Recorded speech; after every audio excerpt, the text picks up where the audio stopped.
हुजूर पाक सल्लल्लाहु अलैहि वसल्लम ने नौजवानों से कहा, तुम में से जिसकी ताकत है वो निकाह करे। हुजूर से पूछा गया, किससे निकाह करें, कैसी औरत होनी चाहिए? निकाह से पहले के मामलात, औरत को तलाश करना ये अहम मसला है। जरूर इस चीज में अपना वक्त लगाएं। मैं नहीं कहता कि तलाशना नहीं चाहिए, तलाशें, इसलिए कि वो तुम्हारी नस्ल उससे चलने वाली है, तुम्हारा खानदान उससे आबाद होने वाला है। तो खाली तुम गोरा चट्टा रंग देखने के पीछे न पड़ो, बल्कि पूरे एक घर को चलाने वाली, बल्कि तुम्हारे बच्चों की पहली यूनिवर्सिटी है, पहली दरसगाह है। तुम उस दरसगाह को लाने जा रहे हो तो क्या क्या उसके अंदर क्वालिटी होनी चाहिए वो देखो। लोग खाली फोटो देखकर ये रंग काली है गोरी है, काली है गोरी, इसी पर लगे हो। हुजूर पाक सल्लल्लाहु ताला अलैहि वसल्लम ने फरमाया, दुनिया में जो भी निकाह करता है उसके 4 मकसद में से एक होता है, या तो औरत का हुस्न और जमाल देख के निकाह करता है, या औरत के पैसे देख करके करता है, बहुत मालदार है, बड़े बाप की बेटी है, सुनो ऐसे दामाद हो। हुजूर सल्लल्लाहु अलैहि वसल्लम ने फरमाया, या तीसरा मकसद यह होता है कि बड़े खानदान वाली है, यानी हसब और नसब आला है, हम तो शेख थे वो पठान है, या फिर और किसी बड़े खानदान की है। पहला खूबसूरती, दूसरा पैसा, तीसरा खानदान। हुजूर ने फरमाया चौथा एक मकसद है वो अच्छा है। हुजूर फरमाते हैं या तो फिर उसके अखलाक व किरदार देखकर निकाह करता है, ये 4 में से कोई एक। और रसूल करीम सल्लल्लाहु अलैहि वसल्लम ने हर एक का रिजल्ट भी बताया। जिसने सिर्फ हुस्न और जमाल देखा और कुछ भी नहीं देखा, खूबसूरती देखी, मेरे आका फरमाते अन करीब अल्लाह उसे फितने में मुब्तला करेगा। फितने में मुब्तला क्या, वो खुद अपनी बीवी पर शक करने लग जाएगा चंद दिनों के बाद। खूबसूरत है, पता नहीं कौन देख रहा है मेरी बीवी को, इधर से छुपाओ उधर से छुपाओ, और अगर वो कहीं निकल गई तो शक करने लग जाएगा, किससे बात करके आई, किससे तेरा ताल्लुक है, पूरी जिंदगी जहन्नम बना के रखेगा, फितनों में मुब्तला हो जाएगा। मैं ये नहीं कह रहा कि खूबसूरत लड़की से शादी नहीं करना चाहिए, करो, लेकिन उसके साथ जो देखने का हुक्म है वो भी देखो।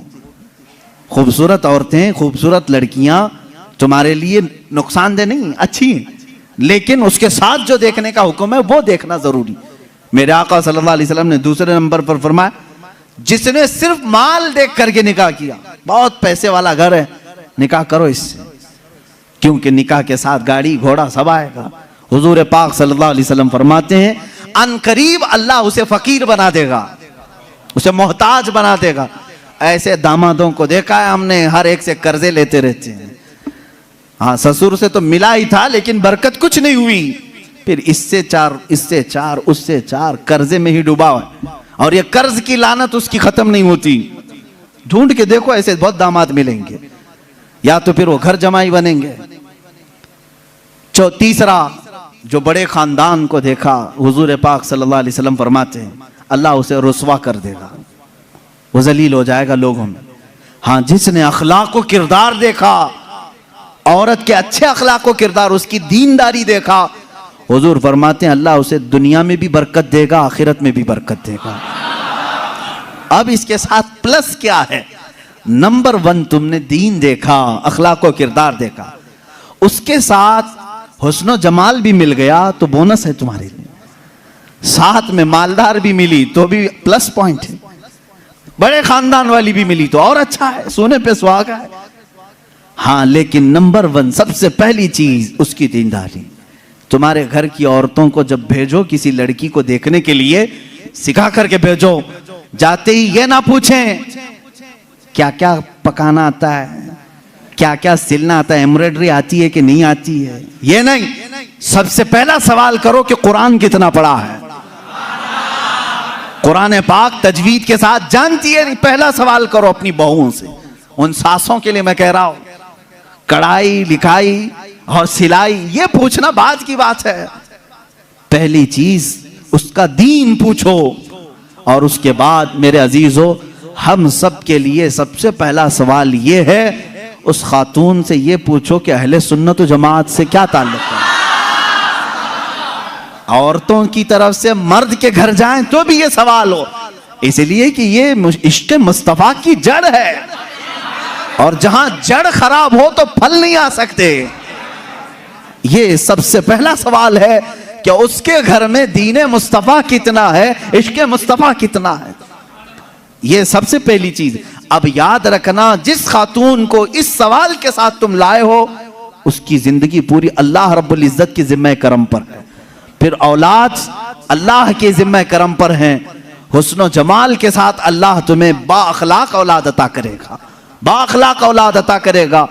लेकिन ये तरीका शादियों का इस तरह से रखो, अगर लोगों को ये मालूम हो जाए ना, आज तुमने रिवाज बना लिया, लड़कियों को देखने आने से पहले सबसे पहले लड़के की अम्मा यही सवाल कर रही है, लड़के की बहन यही सवाल कर रही है, कुरान कितना पढ़ा है, तजवीद कितना पढ़ा है। 2-4 घरों में ये होने लग जाए तो देखो लड़कियों को सबसे पहले अब कुरान पढ़ाना शुरू कर देंगे। क्यों? सबको मालूम है नहीं पढ़ाएंगे शादी नहीं होगी। आज ये एम्ब्रॉयडरी क्यों करा रही हैं? इसलिए कि सवाल तुम पहले यही कर रहे हो, सिलाई आती है कि नहीं। सब लड़कियां सिलाई क्लास में क्यों जा रही? देखने वाले आकर के यही पूछ रहे हैं सिलाई कितनी आती, पकाई कितनी आती। इंडोनेशिया का माहौल मैंने देखा, इंडोनेशिया के हमारे बहुत सारे दोस्त हैं, सबसे ज्यादा मेरे ख्याल से हज पे आने वाले इंडोनेशिया के लोग। क्यों जानते हैं? वहां जो भी लड़की देखने के लिए जाते हैं या लड़के को लड़की वाले देखने आते हैं, पहला सवाल करते हैं हज किया है कि नहीं। हज किया है तो बाप अपनी बेटी देता है, हाजी को दे रहा हूं। और इसी तरह लड़का भी फख्र करता है, मेरे तकरीबन 100 से ज्यादा इंडोनेशी दोस्तों, सबकी औरतें हज्जन है और वो खुद हाजी हैं। कहते हैं हमारे यहाँ शादी से पहले हज करा देते हैं, इसलिए कि इसी बेस पर शादी होती। ये कितने अच्छी चीज है कि दीन का सवाल हो रहा है, दीन पूछा जा रहा है। हाँ, ये तो तुमने लड़कियों से जाकर के घरों में पूछा, कढ़ाई आती है, सिलाई आती है, पकाई आती है। और यही सवाल लड़की के घर वाले जब लड़के पर के पास आते हैं, क्या करते हैं? कौन सी ऑफिस में काम कर रहा है, परमानेंट जॉब है कि प्राइवेट जॉब है, कैसी जॉब है, ये सब सवालात तो है ही। लेकिन धीमे धीमे प्रॉपर्टी भी पूछते हैं, कहां कहां है, कितनी जायदाद है। खुद डायरेक्ट ना पूछें तो किसी से पूछवा लें, बाप की कितनी जायदाद है। ये सवालात हैं।